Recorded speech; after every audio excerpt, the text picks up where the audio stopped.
Más allá del velo del Santo Grial perdido. Capítulo 2 parte 10. Capítulo 2 El ritual del Grial de José y el viaje fantasma de 863 Cristina.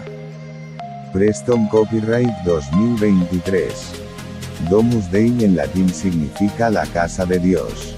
El uso del término ville, que es francés y significa pueblo, se debe al hecho de que Guillermo el Conquistador era duque de Normandía, donde se hablaba francés. Terville se refería a Glastonbury misma. Por supuesto, 12 es el número romano 12. La carta documentaba el regalo real de 12 heights de un grupo pantanoso de pequeñas islas en Inisan o Inisafallon, también llamado Avalon, equivalente a 1900 acres. Este fue el primero de todos los registros reales que habían sido verificados y también actualizados por los anglosajones. Robert Mock menciona la crónica anglosajona y el manuscrito L en el año 1154 d. C. Él está de acuerdo en que la entrada no se refiere a una iglesia como un edificio, sino a una institución. Se sabe que las heights de tierra fueron donadas por el gobernante local, el rey Arviragus, y que los reyes sajones hicieron más concesiones. Las cartas y documentos que posee la abadía de Glastonbury fueron transcritos por monjes. Se llaman los SCR y se guardaban en la biblioteca bodleiana. 1. Aparentemente fechado en el 725 d. C. Fue denominado un privilegium. La carta fechada en el 601 d. C se relaciona con el rey Ine de Wessex, y la razón por la que Glastonbury fue llamada Ineswitrin o Iniswitrin también tiene que ver con ese rey, aunque acepta la fecha proporcionada por Guillermo de Malmesbury, 63 d. C. Esto apoya la idea de que él era el legendario rey Arturo. Los discípulos que habían llegado a las Islas Británicas en el 37 d. C solo tuvieron 5 años para su labor de evangelización, porque el emperador romano Claudio promulgó un decreto de exterminio de los judíos que descendían del rey David en el 42 d. C, y también dio la orden de destruir las grandes instituciones druídicas y bibliotecas de Britania. Carataco, hijo de Cunovelino, líder de la tribu Catubellauni que ocupaba Hertfordshire al norte del río Támesis, lideró la resistencia contra la invasión romana en el 43 d. C. Es una larga historia, pero primero se retiró hacia Londres, y luego al oeste de Gales. Para el 47 d. C. Los romanos ocupaban Britania al sur del río Humber y al este del Severn. Más tarde, después de que Carataco fuera derrotado en el 51 d. C. Buscó refugio con la tribu celta de los brigantes en el norte de Inglaterra, pero fue traicionado por la reina Cartimandúa y entregado a los romanos. Fue exhibido en Roma encadenado, pero dio un discurso tan apasionado a Claudio que fue perdonado con la condición de permanecer en Roma con su familia durante 7 años.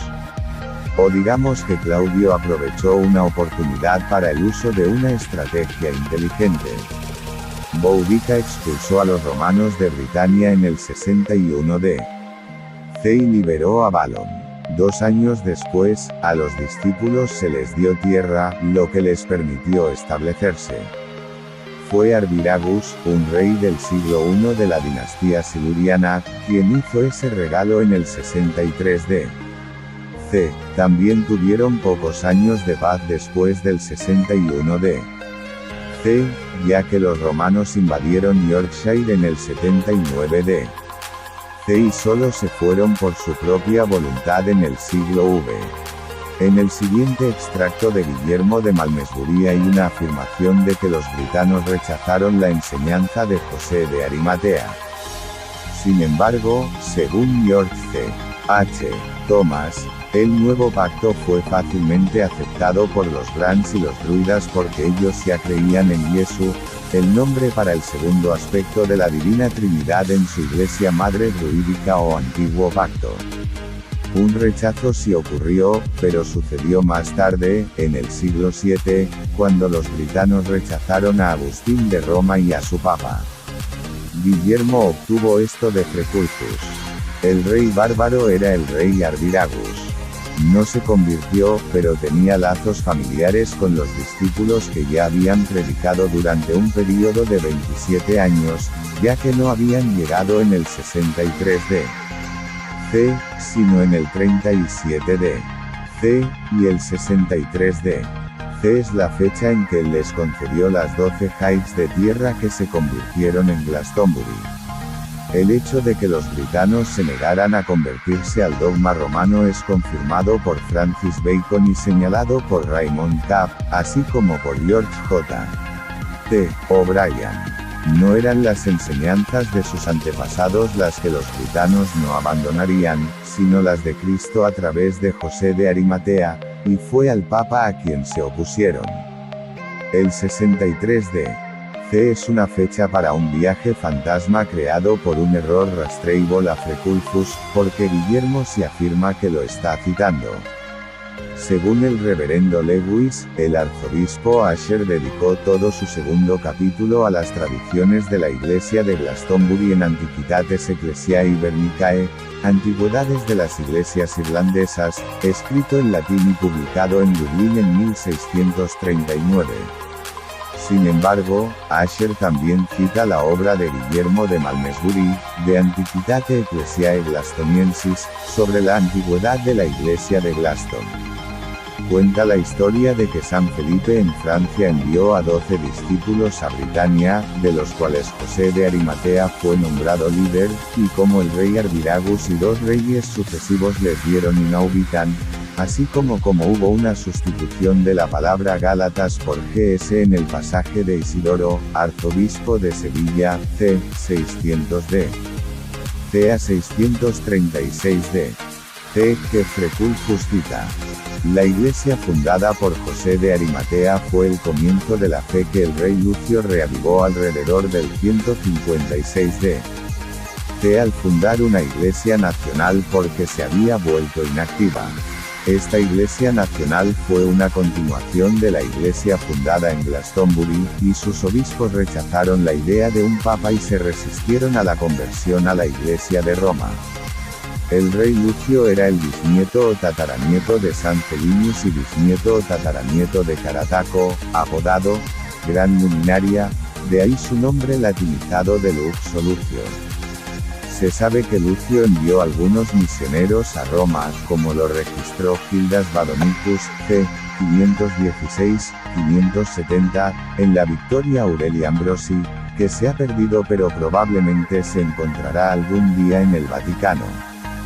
Fue el Papa Gregorio I quien envió a Agustín de Roma, más tarde de Canterbury, en una misión de conversión de los anglosajones con algunos misioneros.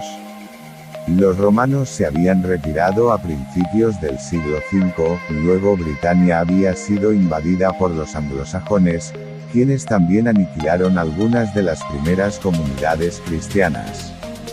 Según el historiador eclesiástico británico y doctor de la Iglesia, el venerable Beda, este papa eligió a un monje llamado Agustín para emprender la misión tarea. Para cuando Agustín de Roma llegó a las costas británicas, y aunque los obispos de la antigua Iglesia rechazaron al papa, los britanos y los anglosajones se convirtieron fácilmente.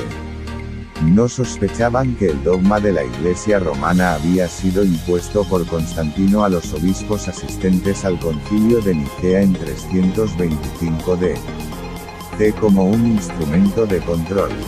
Los misioneros desembarcaron en la primavera de 597 d.C. en la isla de Thanet, frente a la costa sureste de Inglaterra. Fueron recibidos por el rey Ethelberto de Kent, quien se había casado con una princesa cristiana franca llamada Berta. Vuelve a este canal para más del segundo capítulo y escucha la lista de reproducción Más allá del velo del Santo Grial.